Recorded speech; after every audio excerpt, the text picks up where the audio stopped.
मेरे राज्य के होनहार विद्यार्थियों, मैं पी.के. रुद्रा आपका स्वागत करता हूं। एक संदेश आपके स्वागत में मैं देना चाहता हूं कि देखिए मेरे भाइयों और बहनों, आज सोशल मीडिया पर देख रहे हैं आप, कोई गाना डाल रहा है, कोई वीडियो डाल रहा है, कोई कुछ डाल रहा है, लाखों में व्यूज आते हैं। लेकिन मैं अपनी बात करूं तो मैं आपके लिए दिन रात मेहनत कर रहा हूं।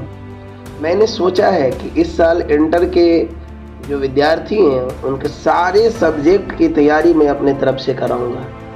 मेरा ये हौसला बना रहे, इसके लिए आपसे एक अनुरोध है कि कृपया अभी आप अपने मेरे चैनल को सब्सक्राइब कर दें, लाइक कर दें और कृपया अपने दोस्तों के पास शेयर कर दें। काफ़ी मेहनत लगता है दोस्तों, काफ़ी मेहनत लगता है मेरे भाइयों और बहनों। एक 20 से 25 मिनट का वीडियो भी बनाने में एक दिन 2 दिन पूरे दिन का समय लग जाता है। इसके लिए स्लाइड तैयार करना, थोड़ा बहुत एडिटिंग करना, अपलोड करना, बहुत चीज़ें देखनी पड़ती है। बच्चों, आज का हम लोग पहला प्रश्न लेते हैं। 14 नवंबर किनका जन्म दिवस है? 14 नवंबर आप लोग सभी जान रहे हैं, हाल में ही गुजरा है। बाल दिवस कहलाता है, जवाहरलाल नेहरू का जन्मदिन है। अगला प्रश्न है, राजेंद्र प्रसाद का जन्म कहाँ हुआ था?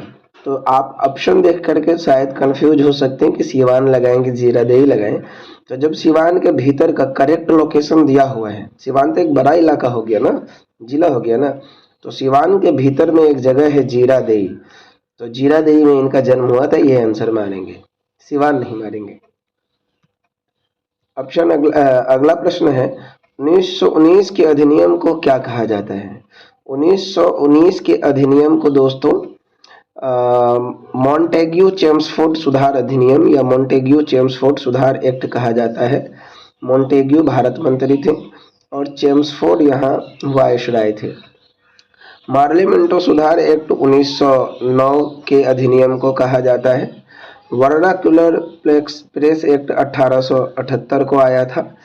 वर्नाक्युलर प्रेस एक्ट को लाने वाले लॉर्ड लीटन थे और ये जो है प्रेस एक्ट ला करके भारतीय प्रेस को प्रतिबंधित कर दिया गया था, जिसमें एक पत्रिका थी अमृत बाजार पत्रिका, और उसने अपनी भाषा को रातों रात बदली थी, ये भी याद रखेंगे। वर्नाकुलर प्रेस एक्ट के कारण ये कहीं और क्वेश्चन बन सकता है। रोलेट एक्ट भी 1919 में ही आया था, लेकिन ये 1919 का अधिनियम जो था वो रोलेट एक्ट नहीं था, वो मॉन्टेग्यू चेम्सफोर्ड सुधार अधिनियम था। तो आंसर हो जाएगा मॉन्टेग्यू चेम्सफोर्ड सुधार, ग नंबर। अगला प्रश्न हमारा है, महात्मा गांधी द्वारा शुरू किया गया पहला जन आंदोलन कौन था? महात्मा गांधी द्वारा शुरू किया गया पहला जन आंदोलन जो था वो हम लोग नील आंदोलन को नहीं मानेंगे, उसको नहीं मानेंगे, हम लोग असहयोग आंदोलन को मानेंगे। असहयोग आंदोलन को ही प्रथम जन आंदोलन कहा जाता है, ये आप याद रखेंगे। पहली बार देश में किसी आंदोलन में आम जनता ने बहुत बढ़ चढ़ के भाग लिया था, असहयोग आंदोलन आंसर होगा। अगला प्रश्न है हमारा, 1916 में हुए भारतीय राष्ट्रीय कांग्रेस के लखनऊ अधिवेशन की अध्यक्षता किसने की थी? तो दोस्तों, लखनऊ अधिवेशन की अध्यक्षता अंबिका चरण मजूमदार ने की थी, गांधी जी ने नहीं की थी, अंबिका चरण मजूमदार ने।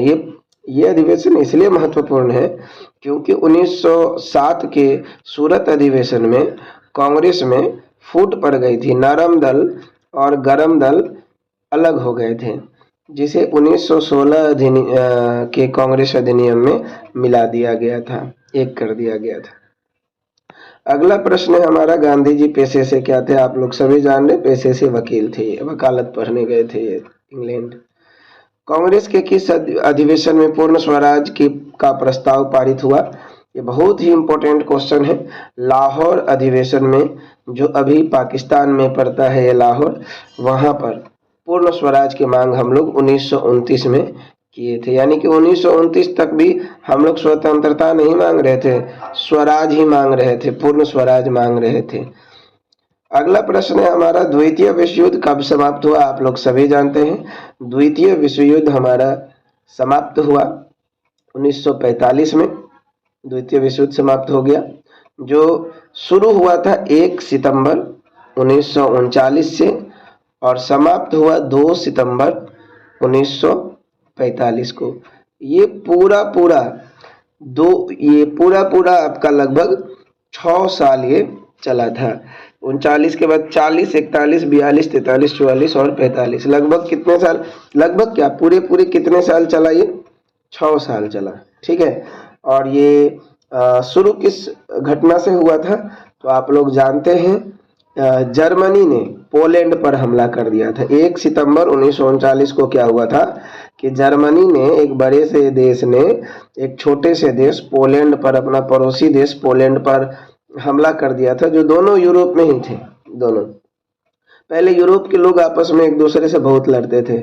अभी इन लोगों में बहुत एकता होती है। यूरोप अपने आप को, यूरोप के देश धरती का स्वर्ग कहते हैं, धरती का बगीचा कहते हैं। अगला प्रश्न है, भारत का लौह पुरुष किसे कहा जाता है? आप लोग सभी जानते हैं, सरदार पटेल को कहा जाता है। इनकी विश्व की सबसे ऊंची मूर्ति भी अभी लगी हुई है भारत में। 182 मीटर ऊंची मूर्ति लगी हुई है गुजरात में, नर्मदा नदी के पास। चलिए आगे चले।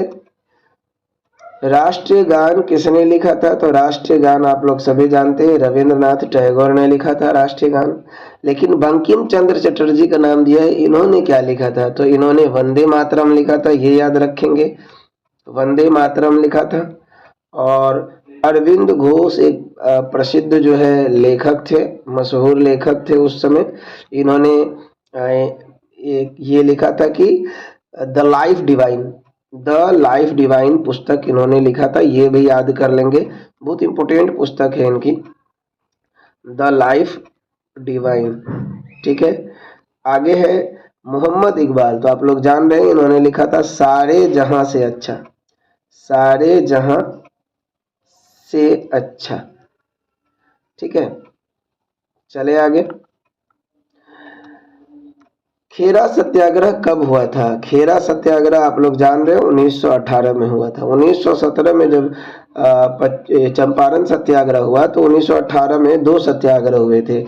एक तो खेरा सत्याग्रह और दूसरा अहमदाबाद मिल मजदूर आंदोलन। अहमदाबाद मिल मजदूर आंदोलन, ये 2 चीज आप लोग याद रखेंगे, ये दोनों 1918 में हुए थे। ठीक है। नेक्स्ट है हमारा, गांधी जी की प्रारंभिक शिक्षा कहाँ हुई? उनके गांव पोरबंदर में हुई। अगला प्रश्न है हमारा, कृषि में 3 कठिया पद्धति कहाँ लागू थी? चंपारण में लागू थी, जिसके को लेकर के चंपारण सत्याग्रह हुआ। आप लोग जान रहे हैं, भारत में महात्मा गांधी ने अपना पहला सत्याग्रह कहाँ से शुरू किया था? तो वो चंपारण से ही किया था। 3 कठिया प्रणाली का मतलब ये था कि 20 कट्ठा जमीन में से 3 कट्ठा में लोगों को नील की खेती उगानी पड़ती थी। अगला प्रश्न है हमारा, सेवर्स की संधि किसके बीच हुई? तो इस संधि को आप देख ले कि सेवर्स की संधि किसके बीच हुई। आप समझ लीजिए कि क्या था। जब प्रथम विश्व युद्ध समाप्त हुआ 1919 को, जब प्रथम विश्व युद्ध 1918 को समाप्त हुआ, तो जो हारे हुए देश थे उनके साथ संधि हो रही थी और उन पर जुर्माना लगाए जा रहे थे।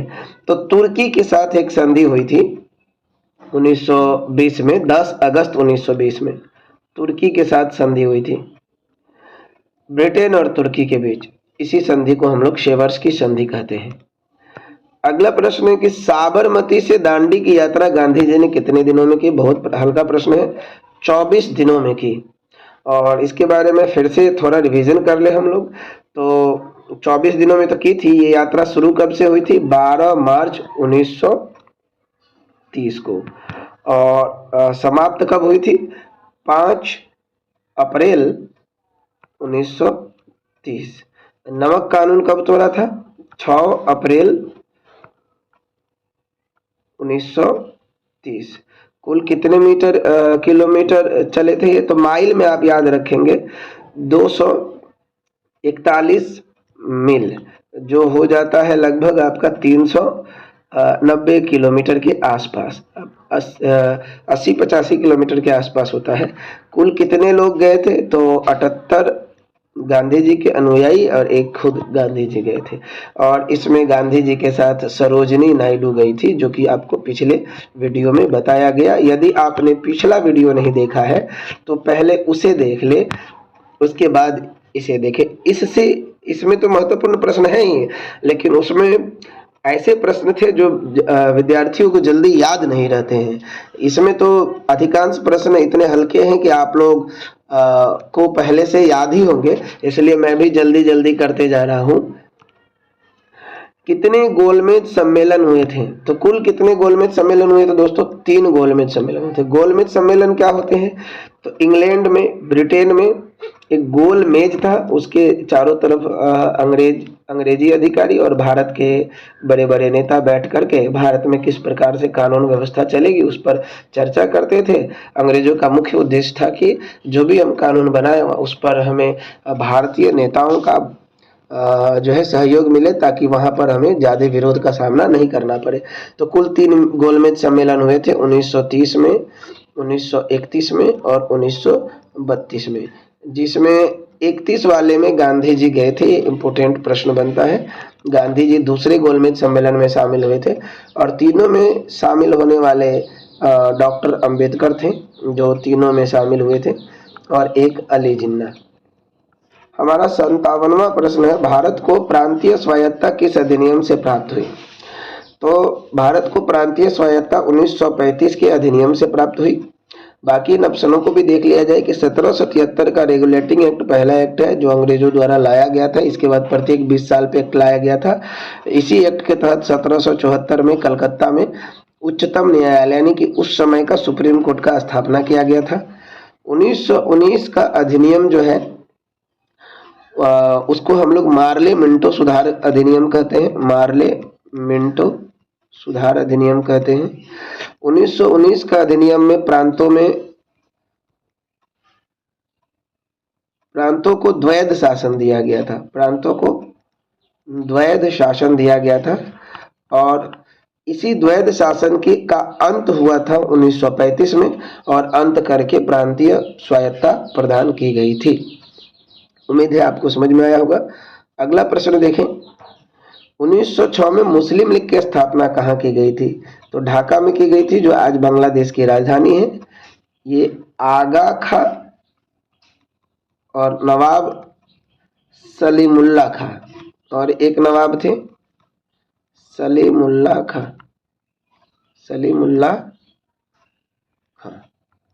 एक और नवाब थे मोहसिन उल मुल्क नाम कहा जाता है उनका। ये तीनों मिलकर, लेकिन मुख्य व्यक्ति आगा खां थे, क्योंकि ये दोनों तो नवाब थे, और आगा खां जो है वो चाहते थे कि मुस्लिम लीग की स्थापना हो। चलिए आगे। गुरुदेव की उपाधि किसे दी गई थी? गुरुदेव की उपाधि आप लोग सभी जानते हैं, रविंद्रनाथ टैगोर को दी गई थी गुरुदेव की उपाधि। और ये जो गुरुदेव है, तो ये उपाधि रविंद्रनाथ टैगोर को किसके द्वारा मिली थी? गांधी जी द्वारा। गांधी जी ने रविंद्रनाथ टैगोर को गुरुदेव कहा था। और बाल गंगाधर तिलक को हम लोग लोकमान्य के नाम से जानते हैं, जो ये उपाधि इन्हें किसी ने दी नहीं थी, आम जनता ने दी थी लोकमान्य की उपाधि। दादा भाई नौरोजी बहुत महत्वपूर्ण व्यक्ति थे, जो इंग्लैंड में भारत के पहले सांसद बने थे, और इन्होंने ही भारत में गरीबी की व्याख्या की, बताया कि अंग्रेज भारत से धन ले जा रहे हैं, यानी कि धन के निष्कासन का सिद्धांत दिया था, धन के निष्कासन का सिद्धांत दिया। अपनी पहली पुस्तक un British rule in India प्रकाशित किया इन्होंने। बहुत जो है उच्च विचार वाले व्यक्ति थे दादा भाई नौरोजी। वास्तव में अगर कहा जाए तो इन्होंने ही अंग्रेजों के खिलाफ एक माहौल पैदा किया, लोगों को जागरूक करने का काम किया था बहुत पहले। इन सबसे सीनियर है दादा भाई नौरोजी। 1878 में ही शायद इनकी एक पुस्तक आई थी, धन के निष्कासन, sorry un British rule in India पुस्तक। चले आगे।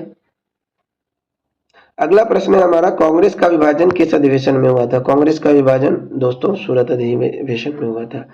नेक्स्ट है हमारा, सविनय अवज्ञा आंदोलन कब प्रारंभ किया गया? सविनय अवज्ञा आंदोलन 1930 में प्रारंभ किया गया। 20 में असहयोग आंदोलन प्रारंभ किया गया था। 1920 में कौन सा आंदोलन? असहयोग आंदोलन। अच्छा, एक और चीज कि खिलाफत आंदोलन कब हुआ? 1919 में। और भारत छोड़ो कब हुआ? 1942 में। सविनय अवज्ञा कब हुआ? 1930 में। असहयोग कब हुआ? 1920 में। चले हम लोग 1942 में कौन सा आंदोलन? भारत छोड़ो आंदोलन। सर की उपाधि किसे मिली थी?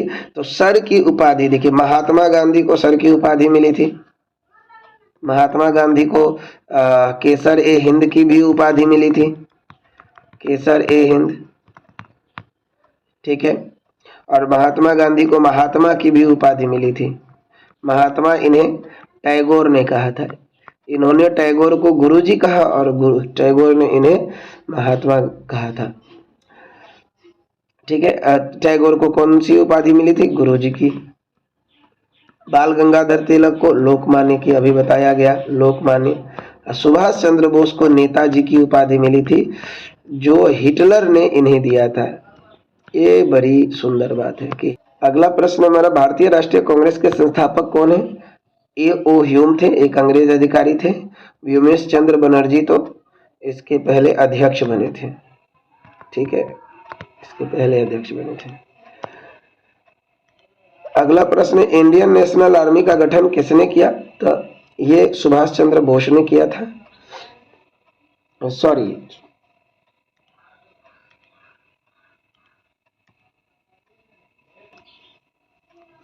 अगला प्रश्न हमारा, इंडियन नेशनल आर्मी का गठन किसने किया था? सुभाष चंद्र बोस ने किया था।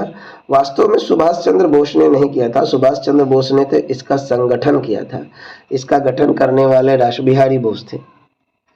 चले आगे, भगत सिंह को फांसी कब दे दी गई? आप लोग सभी जान रहे हैं, 23 मार्च 1931 को देश के 3 क्रांतिकारियों को फांसी दी गई थी। एक भगत सिंह, एक सुखदेव और एक राजगुरु, जो बहुत ही अपने आप में दुखद घटना थी। अगला प्रश्न है हमारा, किस वर्ष गांधी जी ने सक्रिय राजनीति में प्रवेश किया?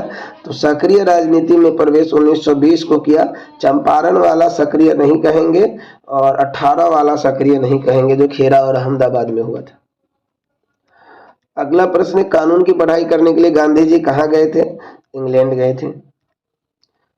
अगला प्रश्न, गांधी जी दक्षिण अफ्रीका से भारत कब लौटे? 1915 में लौटे, 9 जनवरी 1915 को। अगला प्रश्न है, हिंद स्वराज नामक पुस्तक किसने लिखी थी? दोस्तों, हिंद स्वराज नामक पुस्तक गांधी जी ने लिखी थी, 1909 में लिखी थी। नेक्स्ट क्वेश्चन 72 है हमारा, गांधी जी द्वारा सत्याग्रह का पहला प्रयोग कहाँ किया गया था? सत्याग्रह का पहला प्रयोग तो बिहार में ही किया गया था, चंपारण में, 1917 में चंपारण आंदोलन से। नेक्स्ट प्रश्न है, गांधी जी द्वारा प्रथम असहयोग आंदोलन किस वर्ष शुरू हुआ? असहयोग आंदोलन आप लोग सभी जानते हैं, 1920 में शुरू हुआ। नेक्स्ट प्रश्न है हमारा, प्रथम असहयोग आंदोलन को वापस क्यों ले लिया गया? दोस्तों, चौरी चौरा हत्याकांड हो गया था, आप लोग जान ही रहे हैं। 5 फरवरी 1922 को चौरी चौरा हत्याकांड हो गया था, जिसमें 22 पुलिसकर्मी को आग लगा करके मार दिया गया था। एक थाने में आग लगा दिया गया था, गोरखपुर में ये जगह पड़ता है, जो यूपी में पड़ता है, गोरखपुर, ठीक है। तो उस घटना से गांधी जी आहत हो गए कि ये हिंसा वाली घटना हो गई, और गांधी जी तो अहिंसक थे, अहिंसा पर चलते थे, इसलिए असहयोग आंदोलन को वापस ले लिया था, जिसमें पंडित नेहरू और कई बड़े नेता गांधी जी से नाराज भी हो गए थे। अगला प्रश्न, निम्नलिखित में कौन क्रांतिकारी थे? तो दोस्तों, इनमें जितने भी हैं सभी क्रांतिकारी थे। राम प्रसाद बिस्मिल, राजेंद्र लाहिड़ी, अशफाक उल्लाह, सभी क्रांतिकारी थे। और मात्र हम लोगों का 5 प्रश्न बचा है, देख ले। लाला लाजपत राय पर लाठीचार्ज करने वाले अंग्रेज अधिकारी कौन थे? लाला लाजपत राय पर लाठीचार्ज करने वाले अंग्रेज अधिकारी सॉन्डर्स थे, ये एसपी थे। इन्हीं के लाठी से लाला लाजपत राय की मृत्यु हो गई थी लाहौर में, और इसको भगत सिंह ने इनको बाद में गोली मार दिया था। भगत सिंह और राजगुरु ने गोली मार दिया था। बदला ले लिया था, क्योंकि भगत सिंह लाला लाजपत राय को अपने गुरु के समान मानते थे। यानी आप कहे तो भगत सिंह के गुरु कौन थे? लाला लाजपत राय। कैबिनेट मिशन योजना के अध्यक्ष कौन थे? कैबिनेट मिशन योजना के अध्यक्ष पैथिक लॉरेंस थे। इसे आप एक ट्रिक से याद कर सकते हैं। कैबिनेट मिशन योजना में 3 सदस्य थे, तीनों सदस्यों के नाम। और ट्रिक है कि आपके आने से बाहर आई कैबिनेट मिशन, आपके आने से बाहर आई कैबिनेट मिशन। ए से हो गया एवी अलेक्जेंडर, एवी अलेक्जेंडर। पी से हो गया पैथिक लॉरेंस जो यहाँ आप देख रहे हैं, और के से हो गया क्रिप्स। ये भी आप जान ले कि एवी अलेक्जेंडर जो है वो नौसेना मंत्री थे, नौसेना मंत्री थे जो भारत आए थे। और जो क्रिप्स थे वो बोर्ड ऑफ ट्रेड के अध्यक्ष थे, व्यापार बोर्ड के अध्यक्ष थे। और जो पैथिक लॉरेंस थे, जो मुख्य व्यक्ति थे, वो भारत सचिव थे। ये याद रखेंगे। और इन सब में सबसे अधिक शक्ति भारत सचिव यानी पैथिक लॉरेंस के पास थी, भारत को ध्यान में रखते हुए, इसीलिए इन्हें ही अध्यक्ष बनाया गया था। अगला प्रश्न, किस वर्ष राजगुरु को फांसी हुई? 1932 में। और आज का अंतिम प्रश्न है, 79 प्रश्न रखा गया था। आज का अंतिम प्रश्न है, स्वराज पार्टी की स्थापना किसने की? दोस्तों, स्वराज पार्टी की स्थापना 2 नेताओं ने मिलकर की, CR दास और मोतीलाल नेहरू। तो ये 2 आंसर तो होंगे नहीं, इन दोनों को क और घ में दिया, यानी कुल मिलाकर के घ आंसर होगा। और यह 1923 में इसकी स्थापना की गई थी। 1 जनवरी 1923 में इलाहाबाद में इसकी स्थापना की गई थी, स्वराज पार्टी की स्थापना। और इसमें CR दास पहले अध्यक्ष बने थे और मोतीलाल नेहरू पहले महासचिव बने थे। ये भी दोस्तों आपको याद रखना है। चलिए दोस्तों, मिलते हैं हम लोग अगले वीडियो में। बहुत जल्द आपका अगला वीडियो आने वाला है। एक छोटी सी बात कहनी है कि आप कृपया करके सब्सक्राइब कर दें। आपके लिए हम इतना मेहनत कर रहे हैं, तो आपका भी फर्ज बनता है दोस्तों कि थोड़ी मेहनत आप भी मेरे लिए कीजिए। आप जानते ही हैं YouTube पे निःशुल्क पढ़ाई चलती है, खासतौर से हम लोग जैसे शिक्षकों को जो अभी YouTube को शुरू किए हैं बहुत सालों के बाद, तो मेहनत तो लगता है लेकिन कुछ इनपुट नहीं निकलता है। तो आप कृपया सब्सक्राइब कर दें।